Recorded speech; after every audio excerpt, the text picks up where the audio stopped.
Hello and welcome to Just Jets, episode number 176. What is going on? I am Matt O'Leary, back with another episode. I guess it's fitting that this is episode 176 because it's 1776. We know what happened on July 4, which was yesterday, so hopefully you enjoyed yourself a nice little 4th of July and are now going to spend some time with me as we get to talk some New York Jets football here in a little bit of a quiet time. But I want to get into the doubters. I want to get into some audio files as well as your voicemails. But before we do that, a word from our sponsors. Cannonballs! No, not those cannonballs. This summer, it's not about those cannonballs. It's about making a splash with our friends over at Manscaped. Prep for the barbecue season by making sure your grill master has the hottest dogs the summer has ever seen.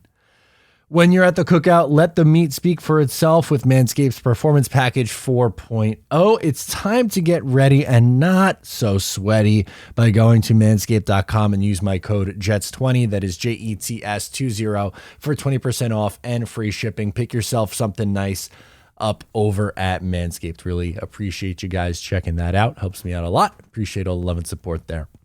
Okay. So why I want to start with the haters, the doubters, of which there are many, is because I kind of like the doubters. I like being not necessarily under the radar, because obviously this New York Jets team is very much so not under the radar. They have a ton of media attention and a ton of media hype for the first time in a really long time, probably since, going into the 2011 season. Obviously, we know 2011 didn't end great. They missed the playoffs. They went 8-8, but 2010, they were fresh off their second AFC championship game in a row. They were on Hard Knocks. They were a team that was in prime time a few times. They had some national attention, and then that kind of went away, and they were bad for a very long time. But their newfound love or appreciation is very, I think, well-deserved when you consider just how, poor they've been for a long time. And now that there's some legitimate hype around them, it's warranted. But with that hype, there are still definitely your detractors, which is, once again, okay. You're not going to be able to please everybody. But I have two main examples that I want to bring up. One is from Get Up on ESPN. The other is from Fox Sports 1. So you'll take them with a grain of salt. But the first one comes from a Jets fan in Alan Hahn. He was asked if he sees the New York Jets making the playoffs. And he said, listen, I've been following this team for 40 years. I've seen the Mud Bowl. I've seen the fake spike. I've seen Rich Kotite. I've seen Vinny Testaverde's Achilles, Brett Favre's bicep, the butt fumble, Fitzmagic or Fitztragic in week 17. Just needing one lousy win to make the playoffs. I've seen all this stuff. So you know what my answer is to the question? The more likely thing, because as a Jets fan, you always expect the worst. The answer, of course, is more than likely not to make the playoffs. So you're a coward, is what I'm hearing. You just want to go along because you don't want to get your feelings hurt, because then maybe, just maybe, you'll actually care about something and think about something, and you might get let down. That's no way to live. And I know you've been burned by this team before. Obviously, you just listed off a bunch of examples, but you're not allowed to have legitimate excitement going into the 2023 season after not that long ago. Like, one that was left off this list that all Jet fans who've, been around at least the last couple of years, and, my generation of Jet fans, they lived through the Todd Bowles, Adam Gase era, more specifically the Adam Gase era of New York Jets football, the toxicness of the 2019 and 2020, specifically 2020 season. You don't deserve to, go into this season with a little bit of optimism for a change. Instead, you're just going to focus on, well, all these bad things happened in the past, so the only way to predict the future is to just say the past is going to repeat itself. What about the context of some of those things? Has any one of those Jets teams listed off have they had anywhere close to what the quarterback play could look like going into the 2023 season for the New York Jets with Aaron Rodgers? No. Even with Brett Favre. Brett Favre, guess what? Before he got hurt, the Jets were 8-3, and they were fighting for, a number one seed in the conference. They beat the number one seed. In fact, the Tennessee Titans at that point, an undefeated team. They were 10-0 when the Jets beat them back in 2008, late in that season. they got off to this incredible start, and the Jets went in their building and won. And unfortunately, an injury derailed the end of the season. But I hate the trying to make these one-to-one comparisons based off past history. You can't. Circumstances are different every single time. And if now's not the time for you as a Jet fan to be excited about a season, then you just never will be. And I will never choose to be that pessimistic or that miserable. That's the only way. Miserable, I think, is better. Pessimistic implies that you're going to negative spin that. That's just miserable right there. And I'm not a blind optimist either. I think that you have to be critical, and there are fair critiques to make of this team, and maybe it doesn't work out, but I can't possibly fathom going through and watching just garbage football for really, 12 years in a row pretty much, and then your first real hope in a long, long time to be a playoff team, you can't get excited about it because of, a couple of things in your history that you've seen as a fan. Get out of here. That is such a terrible way to look at or go into an NFL season. I'm going to be excited. And guess what? If it doesn't work out and if they don't win, specifically if they don't make the playoffs, I will be extremely disappointed and I'd be extremely upset. But guess what? I'm going to go into this season with some expectation because I want to have fun watching my football team again. And we saw glimpses of that last year. There were some really fun moments. The Jets were over 500 for a long time. They started their year 7-4. There were some big wins early on in the season. And we know, unfortunately, how things ended for that team, but you saw little glimpses of that. And there's too much talent on this roster outside of Aaron Rodgers for you not to be excited about. And the difference between the 2008 Jets with Brett Favre and this year's Jets is the amount of young talent who was just, fresh off a draft class. And they were still a pretty veteran-heavy team at that point in 2008. Like you bring in Damian Woody in free agency, Alan Faneca, Calvin Pace. You had Brian Thomas and Sean Ellis. And you bring in, that was eventually a year or so down the line, Bart Scott and Jim Leonard and stuff like that. And there were some younger players, like obviously Revis and Harris were two of those younger guys, and Mangold and DeBrickashaw Ferguson. But the Jets having young and exciting pieces at the skill positions is really the biggest thing that is different, in my opinion, than the last time that the Jets had this success. So if you can't possibly find your way into being excited about the 2023 season, then I would expect this answer from ESPN when they get really clickbaity at times. But coming from a Jet fan, someone who is from New York, lives in New York, that's so garbage. That is such a terrible, terrible outlook on what's supposed to be a fun and exciting season. So if that's how you want to look at it, be my guest. But I think that's a terrible way to look at the season. And the second part of this, right, is Skip Bayless. Shouldn't be surprised that someone like Skip Bayless would talk about clickbait and just ridiculous opinions. He recently said on his show that Aaron Rodgers is the most overrated player in sports. And one of the biggest things is because Aaron Rodgers has only won one Super Bowl, which I hate how, I've said this many times on the show, but I hate how the bar has since moved, really because of Tom Brady. Like, let's be honest here. Brady and Belichick winning all those Super Bowls, it's not good enough now that you could, that you won a Super Bowl or won a championship in the NBA or whatever. You have to have multiple, it's so hard to win in these leagues, and to discredit winning a Super Bowl is just nuts. But the most overrated player in sports is a really hilarious take when the person saying this opinion is a fan of the Dallas Cowboys, which Dak Prescott is one of the more overrated quarterbacks in the NFL. That team is always overrated year after year after year. And you want to talk about, if you want to hold Super Bowls as the standard, a team that's approaching 30 years without winning one, how are you going to get on a guy who's won one in February of 2011? That's too long ago for you. But apparently the mid to late 90s isn't far enough ago. When was the last time they won? 95, 96, somewhere around then. That's not a long enough time. 28 years. That gets the bridge. Aaron Rodgers, most overrated. Here's some overrated numbers from Aaron Rodgers. 9th all-time in passing yards, 5th all-time in passing touchdowns, 2nd all-time in passer rating.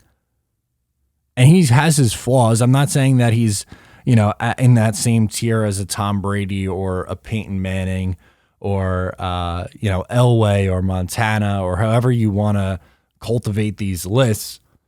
But to pretend that Aaron Rodgers isn't a top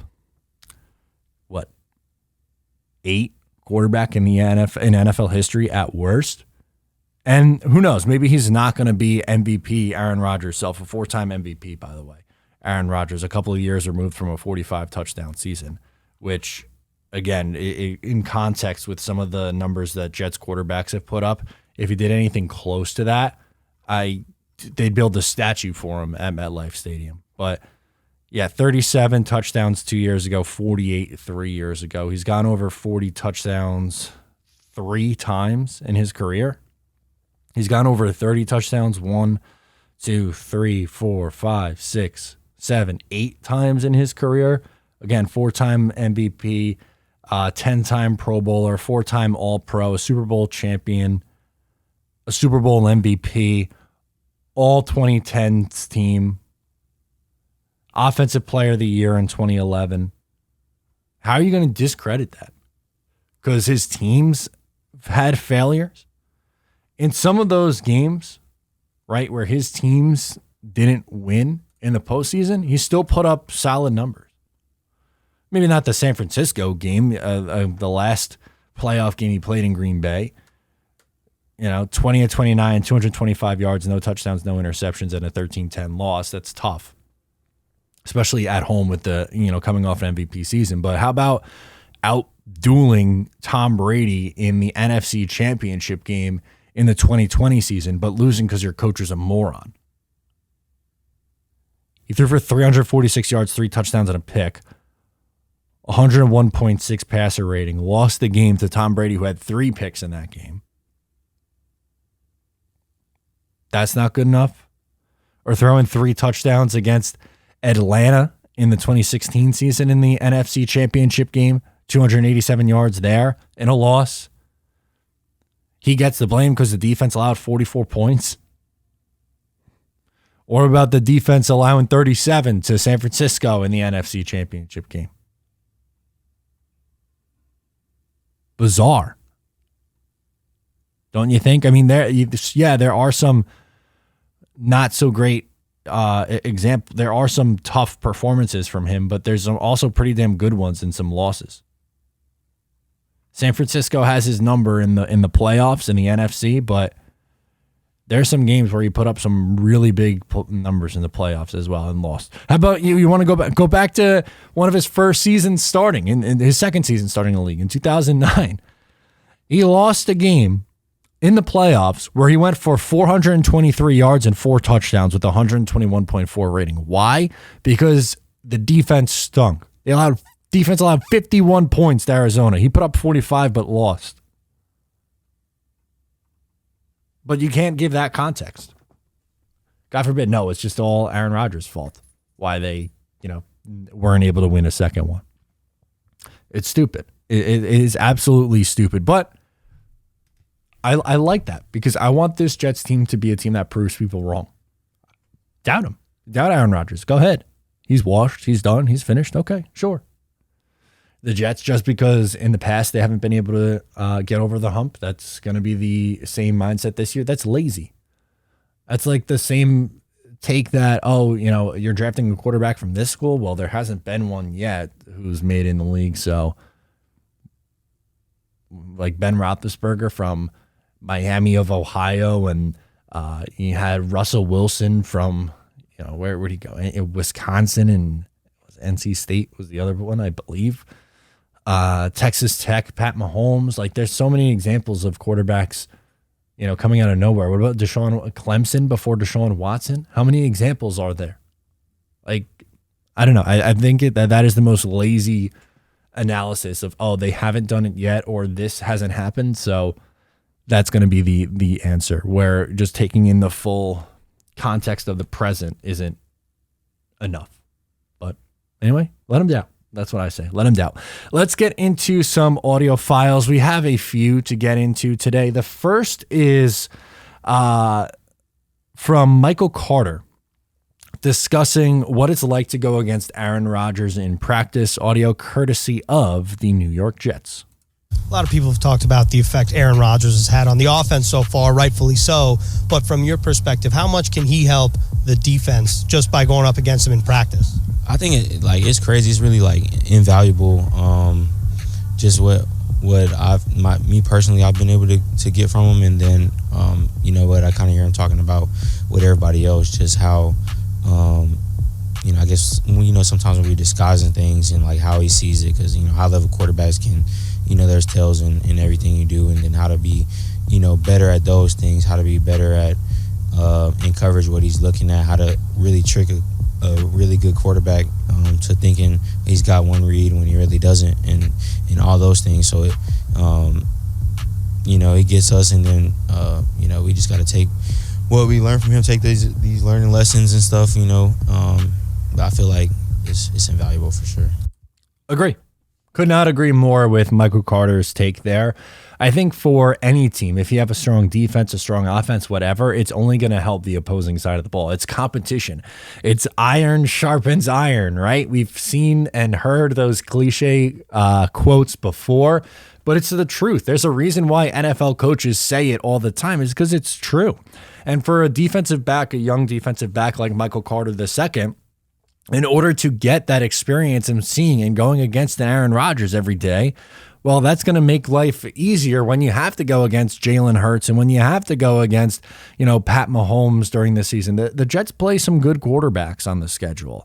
It's not a walk in the park. So when you're going against the guy who is as good as Aaron Rodgers, you're getting the practice against an all-time great.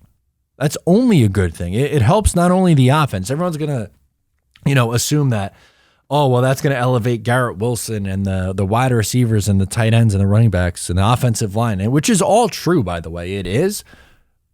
But the defense is going to be impacted by it as well. Number one, going up against the practice point that is brought up there from Michael Carter. But how about for the actual in-game stuff?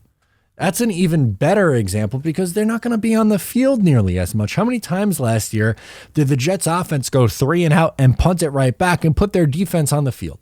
The Jets did nothing to help that defense last year, and they were still elite. They were still an elite unit. They were fantastic last year. So I 100% agree with Michael Carter. I think it is tremendous that Aaron Rodgers is here and going to be helping out not only the offense, but the defense as well. Next up is a quote from Jamie Sherwood, linebacker, converted safety to linebacker, Jamie Sherwood. A tad on the controversial side, I guess, because I saw some negative takes on it. I personally don't have any issue with the quote. We'll listen to it and I'll react to it on the other side. From a cerebral perspective, where do you feel like you are as an NFL linebacker? Again, because you had to make the transition. I'm not gonna rank myself amongst other people. Like I said, I only had 25 snaps. There's people who play every game, every week. So I'm gonna just say I'm at the bottom. And I'll just say is, a wolf that's climbing the mountain is always hungrier than the wolf on top of the mountain. So when I get my shot this year, it all comes to light. So people are looking at that and saying, well, he's towards the bottom, or I'm at the bottom. He's saying, oh my God, he thinks he's the worst linebacker in the league. No, Captain Literal Pants. That's not what he's saying. He's saying that there's a lot of room for growth and development because it's all new to him. And he hasn't really done it at this level, which is why, and it's funny that I have to put myself in a spot where I'm defending Jamie Sherwood here, even though I've been a big advocate of the Jets bringing back Quan Alexander and why I think that would be a good idea for this football team. But when looking specifically at this quote for Sherwood, I have no issue with him taking this route. Some players are going to be more, I believe I'm the best, linebacker in football, and people love that answer and say, yep, that's alpha. You got to be able to, you manifest it, you think you're the best, and then that confidence level means you're the best. And I get that, and some players are going to be like that, but also you're going to have some guys who are a little bit more on the humble side, and that's okay.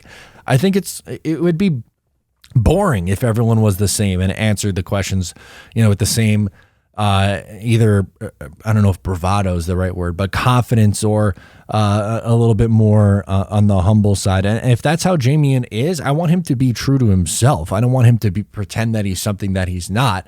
In his eyes, he has a way to go, but he's hungry to get himself to that top. That's a fine answer. I don't know how anyone could possibly have any sort of issue with that answer coming from our guy, Jamian Sherwood. I don't get it. I really don't.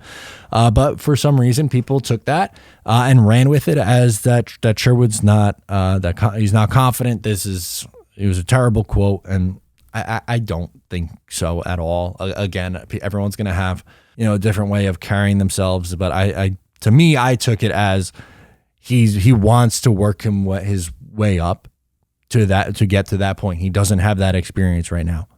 To me, that sounded self-aware. That didn't sound like a guy who doesn't believe in himself. To me, that sounded like a guy who was pretty self-aware.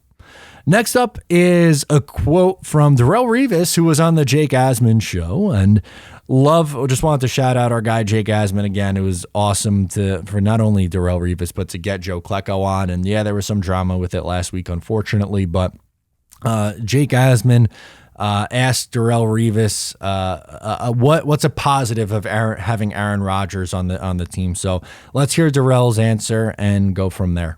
You obviously played with Tom Brady, so you know what an all-time great quarterback could do for a football team. From a Jet perspective, right, can Aaron Rodgers come in and with a team that won 7 games last year, had a top 5 defense, can he make everyone around him better, even defensive guys who aren't on that side of the field when he plays? Can he make this entire organization better now that he's at quarterback? Absolutely. He has so many tangibles in his game that you just marvel over. In a sense, when you turn on the film. Aaron Rodgers has always proven and shown that he's one of the best to ever do it. And in my experience playing with the best ever and Tom Brady, as a defense, you rest a little bit more. Coming from the Jets, I was playing about 70 to 80 snaps. Our defense was, and we were. And playing with Tom is a significant boost for the team and organization in general. And, I think we were playing about 50 to 55 snaps with Tom Brady. So those are the tangibles that I'm talking about, that if you have a franchise quarterback, these are some of the type of things they bring to an organization. There you go. They're not going to be on the field as much. They'll be better rested, which we know how much the Jets defense, specifically on the line, they like to rotate their guys to keep them fresh. Now their snaps coming down because the offense is going on longer sustained drives and not just going on these quick 3 and outs is going to make a world of difference. If the Jets the defense will regress in one area specifically that I think, which is health. I think they got very, very lucky last year that the defense stayed really, really healthy. And I think guys, just regression to the mean. I would think the defense is unfortunately due for a couple of injuries, but they have pretty good depth at corner and on the line. Linebacker and safety, I still question a little bit, but how they'll be able to sustain that and how I think they'll be just as good, if not better of a unit, even with the potential for injuries, is they'll be better rested. They're not going to have to be on the field. They're not going to have to. How much pressure was on that Jets defense last year? That's a good thing that I want to bring up, because when you look at, down the stretch specifically, the amount of points that their defense gave up and that they still unfortunately lost games is absolutely insane in a modern NFL. Post bye week, the Jets defense allowed 10 points to the New England Patriots in a loss. Allowing 10 points and losing is demoralizing. They allowed 10 to Chicago in a win, 27 to Minnesota in a loss. Okay, you give up 27 points, you lose, fine. 20 to Buffalo in a loss. If you hold the Josh Allen and the Buffalo Bills to 20 points and you lose, that's deflating. Detroit Lions to 20 points in a loss. Jacksonville Jaguars to 19 points in a loss. Seattle Seahawks to 23 in a loss. And Miami to 11 in a loss. And that's not, if you want to go back even further, earlier on in the year, 22 to New England in a loss.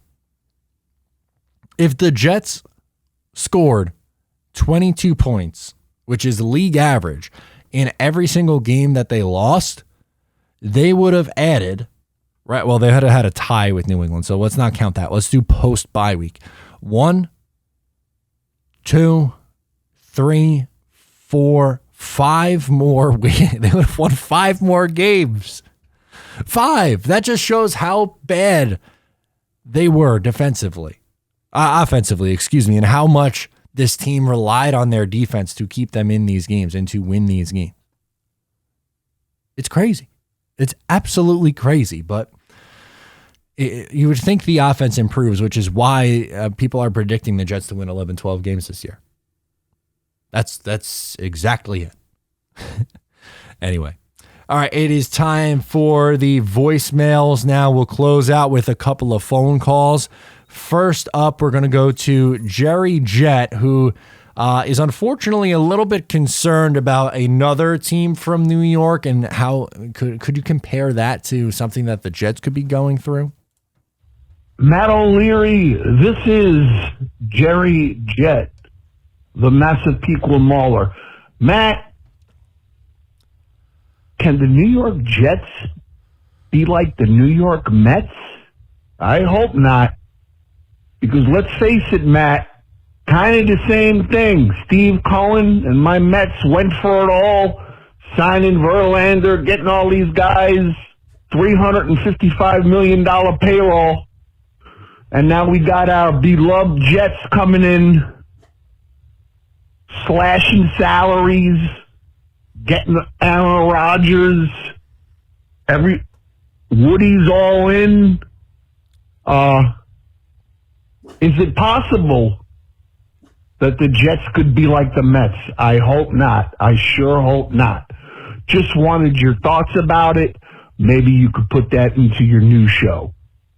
Thanks, Matt. Jerry Jett out.